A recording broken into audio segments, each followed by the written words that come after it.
Hi everyone, in this video I'm going to show you how you can turn on dark mode on Snapchat. So if you find this video helpful, please give it a like and make sure you subscribe for more useful tutorials. So first open up Snapchat, then click on your profile icon on the top left.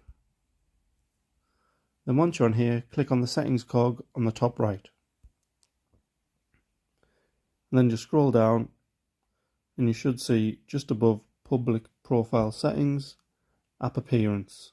So you just want to tap on there. And this will give you three options. So obviously it should be set as always light, but you can obviously change it to always dark.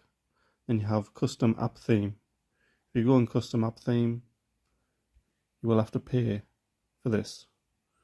So if you come out here, click on always dark, and this will just let you know switching themes means we'll need to restart the app. Make sure you've saved anything important. So if you're happy with all that, select restart now. And once you go back to your profile, you'll see it's set up in dark mode.